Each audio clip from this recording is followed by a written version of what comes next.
Bonjour à tous et merci de l'honneur que vous me faites. Merci particulièrement aux personnes que je connais un peu plus, Nathalie Andrews, Annie Valette et le docteur Labeille, et bravo à tous pour le travail que vous faites avec un assez fort vent de face, tant politique que religieux, alors que la population, elle, est d'accord. Tel que demandé, j'aborderai ici uniquement le sujet des demandes anticipées dans le cas des maladies neurodégénératives cognitives. Selon les termes de notre loi au Québec, une demande anticipée est une demande d'aide médicale à mourir qui est faite à l'avance par une personne atteinte d'une maladie grave et incurable menant à l'inaptitude à consentir aux soins, par exemple la maladie d'Alzheimer. Cette loi concerne donc les maladies neurodégénératives cognitives. Vous avez remarqué que j'ai indiqué que c'était notre loi au Québec et non pas au Canada. Un mot d'explication s'impose ici. Le Canada est une confédération et le fédéral, c'est-à-dire le Canada, a ses compétences spécifiques, telles l'armée, mais aussi le code criminel, c'est-à-dire que ce sont les législateurs fédéraux qui élaborent le code criminel, mais ce sont les provinces qui l'appliquent. Le Québec fut la première et la seule province, encore maintenant, à légiférer sur l'aide médicale à mourir en créant en 2014 une loi sur l'aide médicale à mourir dans le cadre des soins de santé. C'est à ce même moment que se situe une décision de la Cour suprême du Canada qui, à l'unanimité, a jugé en février 2015 que l'interdiction d'aide médicale à mourir était non constitutionnelle et que le gouvernement fédéral devait changer le code criminel, ce qui fut fait pour l'aide médicale à mourir. Le Québec est donc assujetti à sa propre loi, en plus de devoir respecter le code criminel, alors que les autres provinces sont uniquement sous les exemptions du code criminel. Les demandes anticipées pour aide médicale à mourir dans le cas de maladies neurodégénératives cognitives entrent dans le cadre de la loi du Québec, mais le code criminel ne le permet pas. J'y reviendrai. C'est donc dire que cette loi ne concerne que le Québec et non pas l'ensemble du Canada tel qu'on le lit régulièrement. La demande anticipée se fait en deux temps. Le temps 1 est celui de la formulation de la demande anticipée.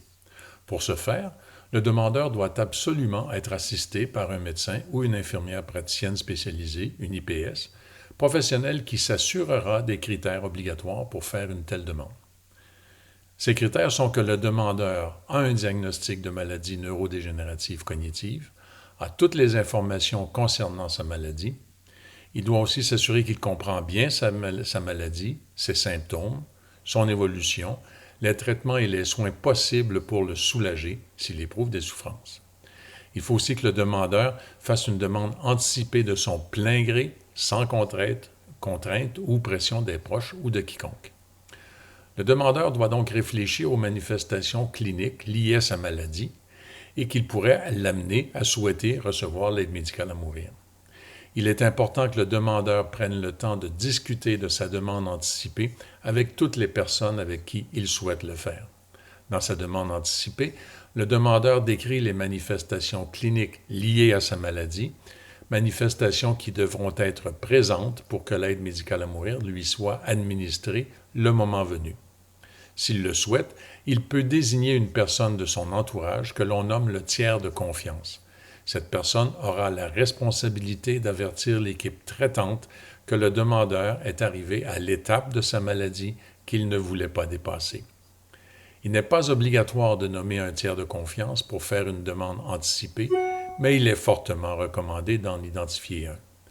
Si le demandeur n'a pas identifié de tiers de confiance, les professionnels qui le soignent ont l'obligation de prendre connaissance de sa demande anticipée et d'en informer toute l'équipe de soins. La demande anticipée est complétée par le médecin ou l'infirmière praticienne spécialisée sur ordinateur et en présence du demandeur. Dans une première section, le professionnel décrit la demande du patient selon ses propres termes. Par exemple, lorsque je ne me rends pas compte que j'urine ou défèque dans ma culotte. Dans une seconde section, le professionnel traduira les informations du patient en termes cliniques objectifs, par exemple, incontinence urinaire et fécale et obligation de porter des culottes d'incontinence. Puis la demande complétée et signée est déposée dans un registre national sécurisé. Le demandeur peut aussi faire sa demande anticipée par acte notarié et c'est le notaire qui s'assurera que la demande soit déposée au registre. Les médecins, les infirmières praticiennes spécialisées et les autres professionnels feront un suivi régulier de la condition du demandeur tout au long de l'évolution de la maladie. Lorsque la maladie aura évolué et que le demandeur n'est plus apte à consentir aux soins, un professionnel vérifiera au registre si la personne a fait une demande anticipée d'aide médicale à mourir. Le tiers de confiance ou tout membre de l'équipe de soins devra mentionner le moment venu que le demandeur semble présenter les manifestations cliniques inscrites dans sa demande anticipée. La démarche, c'est le temps 2, sera par la suite identique à ce qu'elle est maintenant pour une démarche contemporaine, à savoir vérification des divers critères et selon les termes de la loi aussi, avoir une situation médicale qui donne lieu à 2 professionnels compétents, médecins ou infirmières praticiennes spécialisées, de croire, sur la base des informations dont ils disposent et selon le jugement clinique qu'ils exercent, qu'elle éprouve des souffrances physiques ou psychiques persistantes et insupportables qui ne peuvent être apaisées dans des conditions jugées tolérables par la personne elle-même ou encore par les gens qui la connaissent bien. Le point important ici est la notion de jugement clinique qu'il exerce, le professionnel. Cela a été souligné à plusieurs reprises par la ministre. Un dernier mot en ce qui concerne le Code criminel. La Constitution fait que c'est la province qui applique le Code criminel et que toute poursuite doit d'abord être autorisée par le directeur des poursuites criminelles et pénales, le DPCP, de chaque province. Le ministre de la Justice provinciale a le pouvoir de donner une directive au DPCP de ne pas poursuivre un professionnel qui aura agi selon les termes de la loi, et c'est ce qui fut fait ici, début septembre 2024, comme dans le cas de l'avortement en 1977. Alors, je suis maintenant prêt à répondre à toutes vos questions et avec plaisir. Merci. Les malades atteints d'Alzheimer sont donc inconscients. Est-ce que pour leur pratiquer l'euthanasie, faut-il s'assurer qu'ils ne souffrent pas? Alors, c'est un problème. Qu'ils souffrent. C'est un problème dans la description de la loi. Maintenant, il faut comprendre que les demandes anticipées pour pathologies neurodégénératives cognitives ne sont en vigueur que depuis la fin du mois d'octobre. Donc, les aides médicales à mourir viendront dans 6 mois, 1 an, 2 ans, 3 ans, 4 ans. Et il y a un problème ici avec la définition de la loi, effectivement, où les patients doivent rencontrer les critères usuels, à savoir les souffrances. Maintenant, comment peut-on connaître les souffrances d'un patient qui n'a plus sa tête, qui a une maladie qui conduit à la démence? Évidemment, la souffrance physique, c'est assez facile à évaluer. Par contre, les souffrances psychologiques ou existentielles, le patient les ressent alors qu'il est apte ou, comme vous dites, compétent. Mais plus tard, on ne le sait pas et personne ne le saura jamais. Donc, l'idée ici, c'est et nous allons ajouter cela pour les patients qui font leurs demandes anticipées. Je demande à avoir l'aide médicale à mourir, même si j'ai l'air d'avoir une démence que l'on dit heureuse, qui est un terme abominable, ou une démence tranquille, calme, parce que ma souffrance, elle existe au moment où je suis apte à faire ma demande et non pas plus tard. Et ce n'est que dans la vision de l'autre qui regarde le patient dément qu'on peut croire ou penser qu'il est souffrant ou non. Donc, en résumé, oui, ça existe dans le terme de la loi, mais nous sommes en train de tenter de non pas contourner, mais de préciser le terme de la loi en ce qui concerne les souffrances physiques et surtout psychologiques ou existentielles. Je crois qu'aux Pays-Bas, il y a eu des cas où le malade d'Alzheimer avait l'air heureux, avait l'air content de son sort, et le médecin se posait des questions morales, éthiques, de procéder à l'euthanasie comme il l'avait demandé précédemment. Ouais, l'opposition de collègues ici est exactement pour la même raison, la supposée démence heureuse. Encore une fois, je trouve ce terme abominable. Par ailleurs, les spécialistes de l'Alzheimer, comme par exemple ici au Québec, Dr Serge Gauthier et d'autres, nous disent, et lui, il l'a vécu dans sa famille, nous disent, Jude Poirier, entre autres, que la démence heureuse, ça n'existe pas. Pour ma part, bien sûr, mon passé de neurochirurgien m'amène à penser cela, Mais la démence heureuse, c'est dans le regard de la personne qui regarde le patient dément. Et on ne saura jamais quel est l'esprit du patient qui a une démence. Donc, pour ma part, c'est un très faux concept qu'on doit mettre de côté. Appelons-la démence tranquille, j'ai pas de problème. Mais tout patient qui présente un processus de démence, quelle que soit la démence, a peut-être une période où il est plus calme, mais en bout de ligne, il va finir comme tous les autres, c'est-à-dire qu'il va aller vers sa mort en étant agité, en étant souffrant, en étant totalement inconscient de ce qui lui arrive. Donc, peut-être qu'il y a une phase de démence dite heureuse ou tranquille que je récuse, mais pour le reste, il n'y a aucune raison de ne pas offrir à ces patients-là le dernier soin qu'ils avaient demandé alors qu'ils étaient aptes à prendre leurs décisions.